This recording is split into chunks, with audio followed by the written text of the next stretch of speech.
Check করবো আমরা মাদক দ্রব্য নিয়ন্ত্রণ অধিদপ্তরের লোক, ঠিক আছে? গাড়ি চেক করবো, এই চেক করো, গাড়ি চেক করো তো। এই বাবু তুমি একটু নামো তো, এদিকে আসো।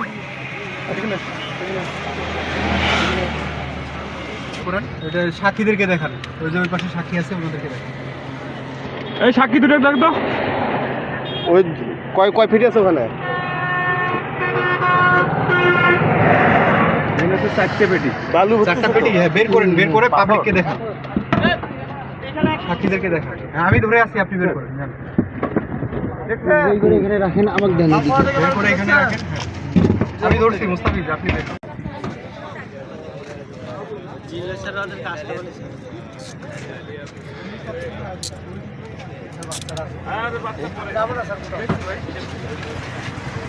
গাঁদা কোনগুলা পেটি দেখাও একটা।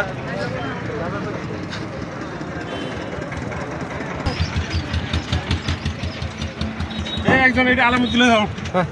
এই সামনে, গাড়ির সামনে নাও, গাড়ির সামনে।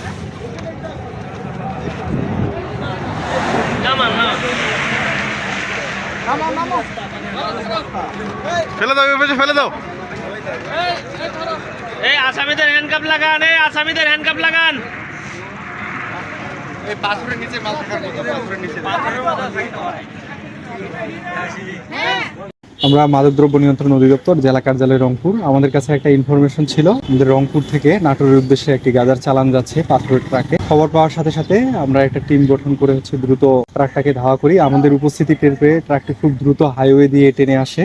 এক পর্যায়ে আমরা আমাদের মাদকদ্রব্য নিয়ন্ত্রণ অধিদপ্তর জেলা কার্যালয় গাইবান্ধার সহযোগিতা নেই, কিন্তু গাইবান্ধা সীমান্তেও আমরা তাদেরকে ধরতে পারিনি। পরবর্তীতে আমরা বগুড়া টিমকে অবহিত করি এবং আমাদের বগুড়ার একটি টিম তাদের সহযোগিতায় আমরা শিবগঞ্জ থানা এলাকায় হাইওয়েতে ট্রাকটি আটক করি। ট্রাকটি থেকে আমরা 37 কেজি 100 গ্রাম গাঁজা পাই এবং ট্রাকটিতে 658 সিএফটি পাথর রয়েছে।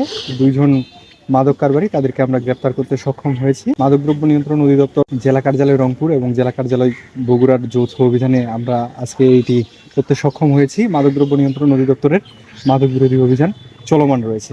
যেখানে মাদক সেখানে মাদকদ্রব্য নিয়ন্ত্রণ অধিদপ্তর প্রতিরোধমূলক কার্যক্রম গড়ে তোলে।